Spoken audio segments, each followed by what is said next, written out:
Hélio de la Penha. Que alegria, que honra. Muito obrigada por ter aceito esse convite, viu? Fico feliz de ter sido convidado para esse quadro.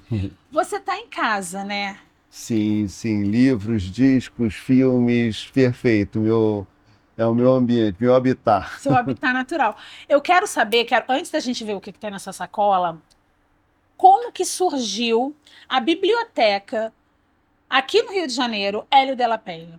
Olha, ela surgiu por um convite da Favelivro, que a Verônica Marcílio queria inaugurar uma biblioteca, me chamou para batizar a biblioteca inicialmente lá no Complexo do Caju.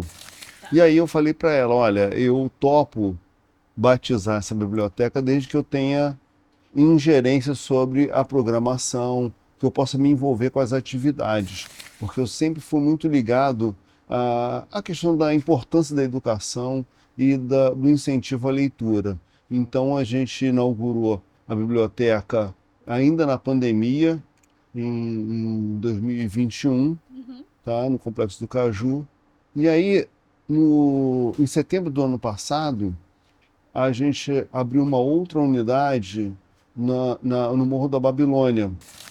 E ali eu tenho até me dedicado mais porque eu juntei um grupo chamado Rei de Arabutã, que são profissionais formados pela UERJ, que trabalham justamente em incentivo à leitura em bibliotecas comunitárias. Certo. Então a gente vem se dedicado a desenhar a programação das atividades na Babilônia. Que não é uma programação só voltada para a literatura, né?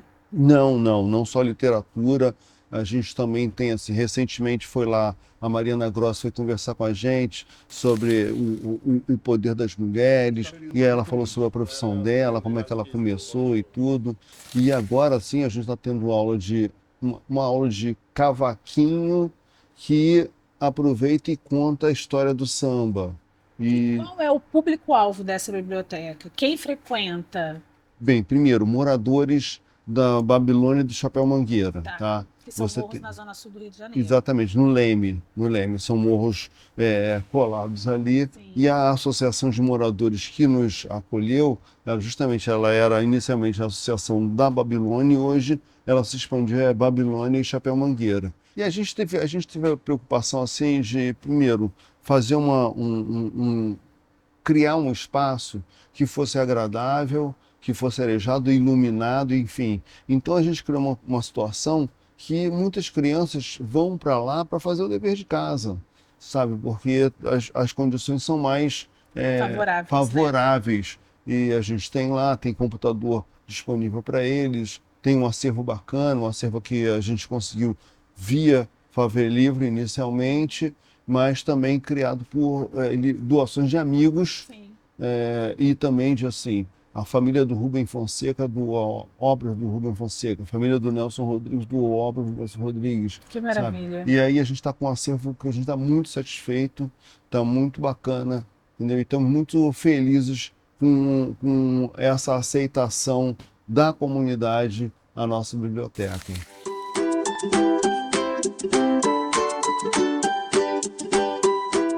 Bom, vamos começar com o que tem na sua sacola. Eu vou pedir para você tentar me contar uma história cronológica. Então, qual seria o primeiro item que tem na sua sacola? Gente, então vamos lá, vamos ver aqui. Eu acho que então, o primeiro item que tem na minha sacola são dois. Guerra Sombra e Água Fresca e Jerry Lewis e Dean Martin. Isso aqui é o seguinte, porque eu peguei coisas que não necessariamente são aqueles, mas que remetam ao universo. Sim. Então, Guerra Sombria e Água Fresca foi um seriado que eu vi muito na minha infância, ainda era do tempo, se eu não me engano, peguei o final do preto e branco, começo do colorido, transição, enfim, né? Passava na televisão e eu não perdia, sempre de tarde. E na mesma época, a Sessão da Tarde com Jerry Lewis, Professor Aloprado e tudo, sabe, era uma coisa que eu não perdi. Isso aqui me remete muito assim a minha juventude, entendeu? As férias de colégio, quando eu estava no ginásio e tudo, entendeu?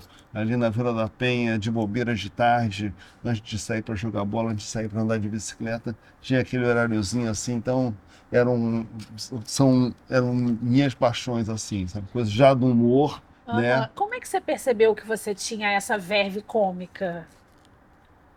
Eu, na verdade, nunca fui um cara assim, um animador de mesa de bar, Auditório, sim. entendeu? Sabe? Não era a criança que junta a família toda vai fazendo, fica fazendo gracinha. Eu gostava de, do- da personalidade da minha avó, que era uma figura muito popular e divertida, e de um tio que eu tinha, que era o Renato, a minha avó Filomena, mãe da minha mãe, e o Renato, eles eram as figuras Irmão assim. da sua mãe. O Renato, ele era, na verdade, era um tio, ele era casado com uma tia minha, irmã do Perfeito. meu pai. Tá. E ele era uma figura muito popular, jogava bola e tal. Duas figuras da rua, sabe? Botafoguense também? Não, não. O Renato ele era flamenguista e a minha avó era vascaína. Eu fiquei, Saiu como? como o Botafoguense. Botafogo saiu justamente que assim, que, por implicância, né? Eu acho que aí já começou a coisa do humor. Porque assim, em 68 o Botafogo ganhou o Campeonato Carioca, dando de 4-0 no Vasco. Uhum. E a minha família era toda vascaína. Então, por que não, né? Por que não, né? Você é do Entendeu? contra. Exatamente, entendeu? Então tinha toda a família para zoar ali. Por que eu vou escolher outro time? O Botafogo estava com um timaço que foi a base da seleção Vou fazer uma tricampeã, né? provocação. Foi o último timaço do Botafogo, né? Não, o Botafogo teve um timaço em 95, teve um timaço em 89, e até, vamos dizer, né? Até em 2023, até um determinado momento, a gente É tava, verdade. tava com. Inacreditável isso. Foi o que aconteceu Eu tô depois, foi um brincando com você porque fenômeno. o meu marido é botafoguense, eu sou flamenguista e agora eu tô grávida e ele, que nunca ligou pra futebol, assiste a todos os jogos do Botafogo porque diz que Já quer para dar exemplo. influenciar, já para Exatamente. influenciar. Nunca ligou e Sim. agora está assistindo a todos. Não, eu tenho um livro para dar para o seu marido, que é o meu pequeno botafoguense, não está aqui na sacola, mas depois eu vou mandar Perfeito. para você, porque é isso mesmo. Eu acho que a criança ela tem que ter o time do pai, entendeu? Porque é o pai que vai levar ela Mas nos seu pai era vascaíno, estádios, não? entendeu? Meu pai, enfim, meu pai fraquejou, Entendi. Um erro de percurso. sabe? Fazer o quê, entendeu? O Vasco não estava passando por um bom momento naquela época, no momento também continua não passando por um bom momento, né? Mas ele conseguiu influenciar muitos ali, porque assim, nós somos cinco, dos cinco, você tem eu que sou botafoguense, o Sérgio que é flamenguista, os outros três O vascaínos, Sérgio é o mais feliz, né, dos cinco. né? É. Mas aí você começava a perceber que a sua avó e o seu tio Renato Mas eu era eram muito tímido, eu pessoas. gostava assim, aquilo era Tá. uma referência que eu digeri depois, Uhum. entendeu? Meus primeiros textos de humor, na Caceta Popular, na verdade. Na verdade, o primeiro texto de humor que eu fiz foram algumas redações na época do São Bento, em que, assim, tinha um professor de português, que ele fazia o seguinte, ele dava 3 temas e escolhia uma daquelas redações para valer nota. Uhum. As outras duas, enfim, não valia. Tá. A gente passava, os colegas iam corrigir e tal. E aí, passando um tempo, eu comecei a perceber pelo tema qual era que ele ia escolher, entendeu? Então eu ficava mais à vontade de fazer as outras duas. E aí nisso eu comecei a fazer redações mais divertidas. Até que um dia um amigo meu, o Luiz Leitão, até falou assim, cara, a redação caiu para ele corrigir, e ele falou, cara, eu li sua redação lá em casa, a minha mãe adorou, ela riu pra caramba. E eu falei, riu por quê? Eu não tinha noção Que de era engraçado, de que a né? coisa era engraçada, eu só En- estava à vontade. Então a escrita veio desde muito antes até de você colocar na boca aquilo que você Ah, sem escrevia. dúvida, sem dúvida. Isso é o processo de todos os cacetas, entendeu? A gente começou em redação, Uhum. né? E a gente, enfim, a gente fazia jornalzinho na época da faculdade, eu, o Beto Madureira. Uhum. Aí esse jornalzinho depois virou uma revista, né? Uhum. Aí já estava o Mussunda, o Cláudio Manuel, já estava junto Sim. com a gente. E a gente foi contratado para ser redator do TV Pirata, né? Sim. sabe? Então a gente começou até na televisão, no bastidor, na redação. Quando você começou a falar aquilo que você escrevia, você se sentia confortável? Não, não. Era estranho e a gente, inclusive, arrumou uma defesa, porque a gente não fez curso de teatro, né? A gente vinha de mesa de redação, então, enfim, a gente era travado e tal. E aí a defesa que a gente fez foi os personagens que a gente fazia inicialmente eram apenas os repórteres. Repórter 1, repórter 2, perguntava, a gente, enfim, porque era uma coisa que você tinha controle, você ia fazer perguntas, você estudava as opções de resposta para ter já a réplica, enfim, a ideia era essa, assim. Então a gente começou assim, no início do programa, a gente convidava atores para fazer os personagens principais, até o Pedro Cardoso fez Fernando Collor no Cacete Planeta durante um tempo, sabe? Eu era pequena, mas me lembro. Lembra disso? Claro. Então, a gente só com o tempo a gente foi começando a ficar mais à vontade de fazer personagens e tal, até que a gente começou a dominar isso. A modelo e atriz Lilian Vamos é a candidata da coligação PSC, Partido Sem Calcinha, e PFL, Partido da Frente Liberal. Mas, infelizmente, a Frente Liberal a gente não vai poder mostrar nesse horário. Vamos ver o que tem nessa sacola, seu segundo objeto. Eu vou falar aqui de alguém que nos deixou recentemente, o Ziraldo. Ziraldo é uma figuraça que influenciou não só a mim, como meus filhos também, sabe?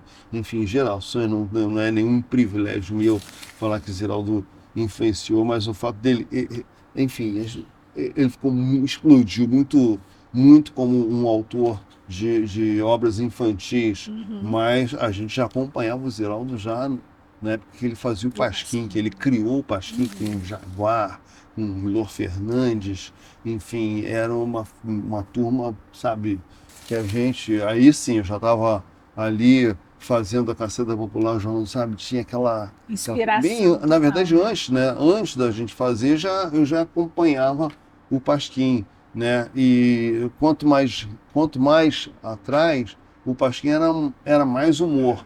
Aí ele foi se politizando, ficando mais político do que de humor, né? Assim como o próprio Caceta.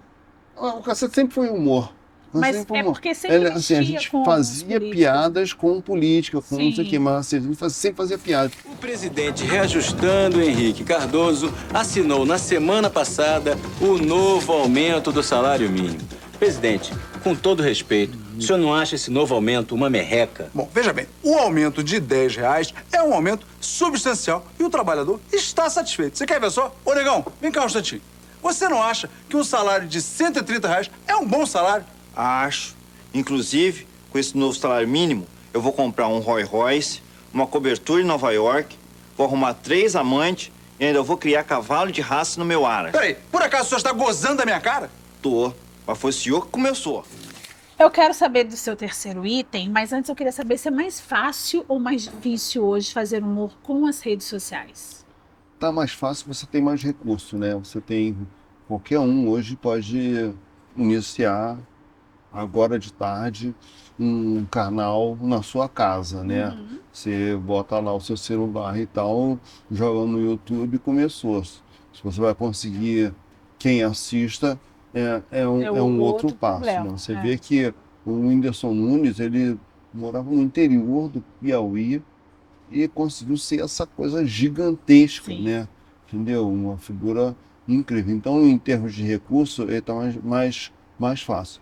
Por outro lado, assim, tem uma coisa que hoje acontece que... Só te interrompendo, em relação ao Whindersson, ele virou uma coisa gigantesca, mas ainda de nicho, porque eu fico pensando, meus pais não conhecem. É exatamente sobre isso que eu ia falar. O fenômeno que acontece hoje em dia é que o humor ele está muito nichado, né? Então, muito segmentado, entendeu? Então, é uma experiência completamente diferente do que viveu o Cacete Planeta. Porque a gente, quando estava escrevendo, uma TV aberta que alcançava norte a sul, todas as classes sociais, todas as faixas etárias, homens, mulheres e tal. Então, a gente tinha que escrever com isso na cabeça. Sim. Hoje está cada um no seu aparelho, buscando as coisas do seu interesse específico. Então, Sim. assim, eu acho que o humor, ele está refletindo, na verdade, como está sendo consumido o entretenimento de uma maneira geral, né? O Caceta Então, hoje faria o sucesso que fez numa TV aberta? eu acho que a gente tem que fazer outra coisa, entende? É que nem assim, pô, o Pelé jogaria na seleção de 2002, se ele tivesse em forma e tal, a genialidade continuaria e ele teria que se adaptar àquele outro momento. Então, assim, o Caceta ele teria que estar atento a como é a vida hoje, o que as pessoas curtem, como é que as pessoas estão consumindo humor, entendeu? Já lá, quando a gente escreveu o TV Pirata, em 1988, a gente tem que lembrar que o Brasil teve uma ditadura militar até 84. Então, aquele era um momento de quebrar as portas, né, de romper Escrachar amarras, mesmo, né? de escrachar, e a sociedade estava querendo isso. Sim, Sabe? sim. A sociedade estava cansada de censura, de restrição e tudo mais. E de Então, falar de política também. né? falar de política e tinha a tolerância em relação aos costumes era outra, Sim, sim. entendeu? Então as coisas eram feitas e vistas de uma outra forma completamente diferente. A garotada que nasceu nos anos 2000, entende? Fica querendo corrigir o passado e não, Sem que as fazer pessoas essa- como as pessoas deveriam se comportar. Como é que as pessoas iam comportar nos anos 90 de acordo com o que vai ser pensado Claro. em 2024? Claro. Entendeu? É uma coisa que não tem sentido. Então o Caceta hoje, se o Caceta estivesse no ar hoje, ele teria que estar atento que estamos em 2024. Sim, Entendeu? Assim como sim. estávamos atentos que estávamos em 92 até Sim. 2010. Inclusive, como a gente teve 18 anos no ar, o Brasil mudou muito de 1992 até 2010. Sim. E se o Caceta... Quase pegaram o golpe, hein? Quase. Ia ter um manancial aí de Porra, coisas para sabe? fazer. Se a gente conseguiu ficar com sucesso, com uma boa audiência, sempre com uma grande audiência, sempre líder de audiência em todo esse período, foi porque a gente conseguiu acompanhar o movimento da sociedade nesse período todo, né? Mande recomendações da sua família do chocolate. Como vai a senhora? Um abraço do chocolate. Chocolate cumprimenta. O que mais tem nessa sacola? Vamos ver agora o que temos aqui Você é de... saudosista? Hã? Você é saudosista? Acho que não. Acho que não.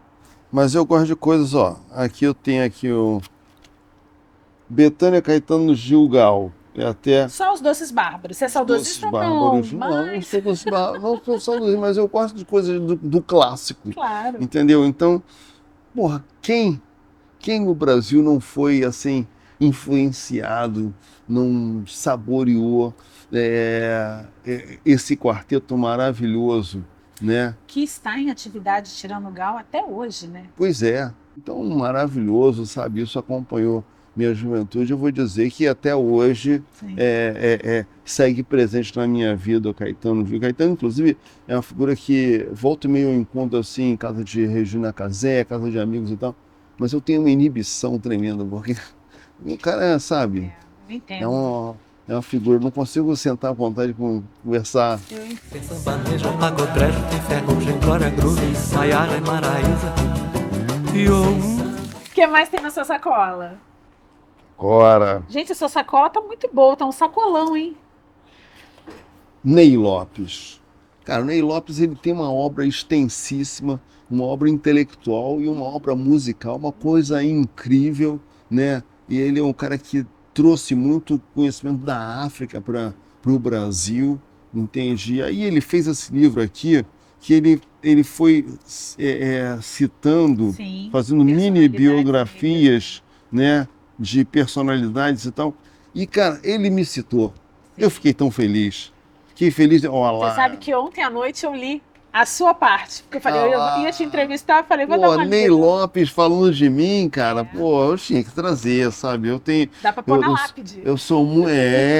Sabe? Aspas, assinado por Ney Exatamente. Lopes. Ney Lopes falou de mim, sabe? É uma pessoa assim que curiosamente, eu nunca tive com ele pessoalmente, mas tenho uma admiração tremenda por isso, pelas músicas dele. Inclusive no álbum do Arlindo Cruz, que tem a música Citações, que eu fiz com o Arlindo e tal, ela foi colada com a música do Ney Lopes também, sabe? Tá na mesma faixa, sabe? Sim. Então, que eles estamos ali. Você conhece uma cantora paulistana que chama Fabiana Cosa? Sim. Recentemente ela lançou um disco só com letras de Ney Lopes. Um disco belíssimo, recentemente esse ano. Olha, belíssimo. maravilhoso. Procure saber. Você provou ser uma boa atriz. Vá com Deus.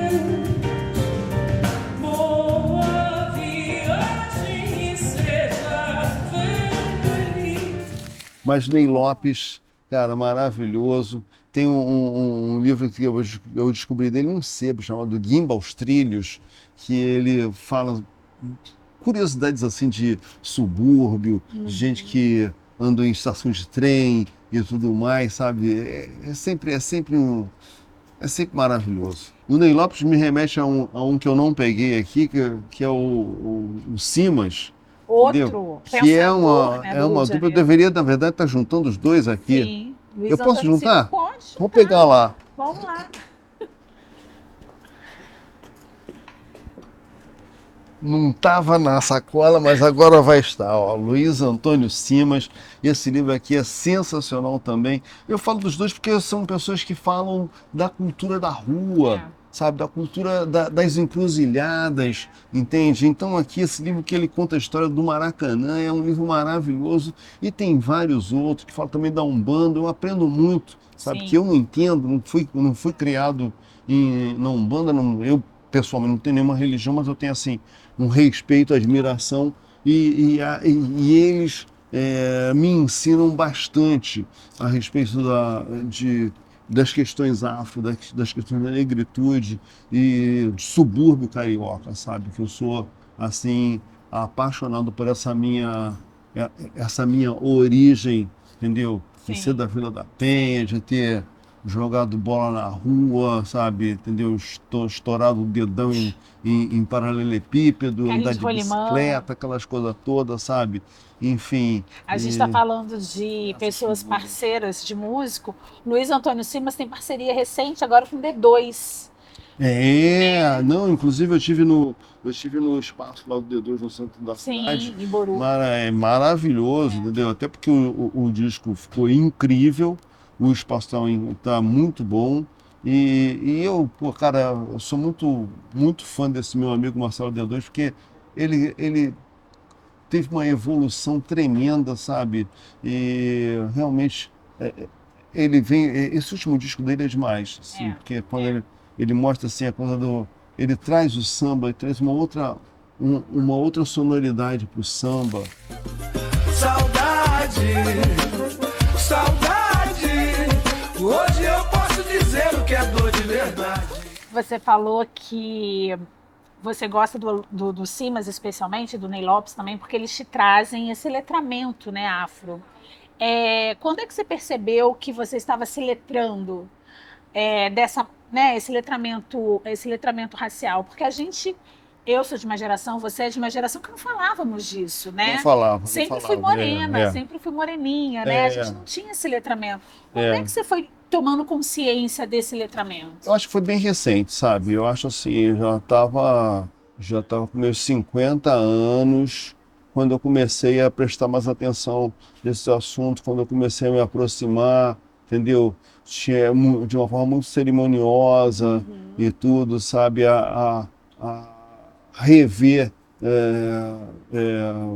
raciocínios e tudo, até sobre a questão das cotas raciais. Inicialmente eu tinha uma visão que eu considero distorcida e que hoje sou favorável às cotas raciais. Então foi uma coisa muito recente, e aí ela se acentuou quando eu comecei a fazer show de stand-up, porque eu comecei a fazer show de stand-up e comecei a me aproximar de um grupo de comediantes pretos. E a gente fez até um grupo chamado Yuri Marçal, galera toda, muita gente lá de São Paulo, o Gui Preto, Kedney Silva, Nini Magalhães, enfim, a garotada que passaram a ser meus amigos, meus parceiros e tudo, e aquilo me levava para uma realidade completamente diferente da minha, porque, no fim das contas, porra, é inegável que o Caceta me deu uma condição social, entendeu? Privilegiada e tudo. Então, de repente, começar a ter contato com essa garotada, entendeu? E revisitar situações de precariedade e tudo, sabe? Não esses, mas outras figuras. Eu começar a dividir um palco com um garotão, o Romarinho, ele tinha sido auxiliar de pedreiro, sabe? Sim. A Zete Brito, uma menina com quem eu volto sempre que eu vou a São Paulo, eu chamo ela para fazer show comigo. Ela era agricultora no interior da Bahia, hoje está no palco, sabe? Então, esse contato me trouxe, me abriu os olhos, e aí eu comecei a estar mais atento a esses temas. Sim, interessante. E a gente está nessa vida para se revisitar o tempo inteiro mesmo, exatamente, né? O que mais tem nessa sacola? Tá terminando. Tá terminando, ó. Agora, ó. Nepotismo. Nepotismo. Isso pode, vai. Meu amigo Reinaldo. Reinaldo, ele tem esse livro aqui, Paradas Musicais, porque o Reinaldo, além de ser o devagar franco, ele é um cartunista incrível, já desde o tempo do Pasquim. Inclusive, o Ziraldo achava que ele nasceu pronto, que ele era um cartunista maravilhoso e tal. E ele também ele é um contrabaixista, né? Ele tem uma banda de jazz, né? É verdade. Companhia Estadual de Jazz. Eu já assisti algumas vezes. Sabe? Sim, enfim, ele no palco. É muito bom, verdade. Entendeu? Tem aquela coisa do samba jazz, assim, que ele leva ali, é maravilhoso. E esse livro aqui são curiosidades musicais que ele bota em forma de cartoons. Vamos até abrir aqui. Abre aí para mostrar. Aqui, ó.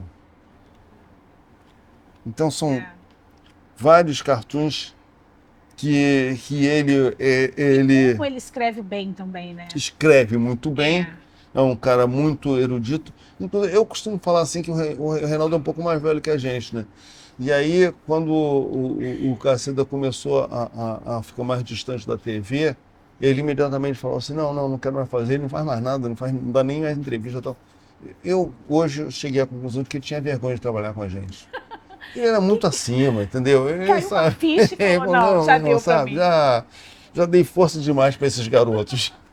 Muito bom, bela escolha. Nepotismo, mas é uma bela escolha. Tem mais alguma coisa ou foi o último? Ainda tem? E por último, claro, porque não, obviamente, já que estamos falando de nepotismo, né? De bons escritores. Eu não podia deixar de trazer aqui para vocês o meu último lançamento, que é o Aventuras de um Pijamão, tá? Um livro de crônicas e cartoons, crônicas minhas e cartoons do Adão Iturrus Garay, cartoons bem divertidos, tá? Que falam sobre a vida de o que é um pijamão. Um pijamão é um sujeito casado, estabelecido, entendeu? Que vê essa vida do pessoal solteiro assim, meio pela janela, meio na fresta da porta. Meio com inveja, meio graças a Deus já passei disso. Exatamente. Esses dois lados assim, entendeu? E de alguma maneira assim faz uma defesa da vida de casado que é muito tripudiado no mundo do humor, né, sabe? E eu falo assim, não, a vida de casado não é isso tudo ruim assim que o pessoal fala, não. Tem muita coisa bacana, muita coisa divertida, inclusive... Tipo, ao período da pandemia, por exemplo, o pessoal que estava solteiro sofreu, entendeu? Sabe? Aquela pizza, 3 horas da manhã, fria, o cara vendo televisão, aquela depressão, sabe? A gente não vive esse tipo de situação. É verdade. Então, tem histórias bem divertidas, histórias assim que, na verdade, assim, histórias que eu inventei, outras eu ouvi os capos de histórias em mesa de bar. Eu tenho um amigo taxista. Tudo pode virar história? Tudo pode virar história para você colocar ou no seu stand-up ou em livro. De preferência quando é um perrengue, sabe? É melhor. Histórias com final feliz não dá certo, não funciona. Eu gosto mais do desastre. E aí eu tenho um amigo que é um taxista, o Antônio, é um cara que me leva para tudo quanto é lugar, ele conta muita história, sabe? E ele virou até personagem aqui do livro. Que entendeu? maravilha. De tantas histórias que ele Quero contou. autografado, tá? Tá, certeza. Certeza que você vai ganhar Aventuras de um Pijamão, Muito que bom. não podia fechar sem falar no meu livro predileto no momento. Hélio, muito obrigada por essa Foi um troca, prazer. viu? Foi um Foi um prazer. prazer, Muito tá? obrigada. Muito obrigada. Valeu, Até Fabinho. a próxima. Valeu.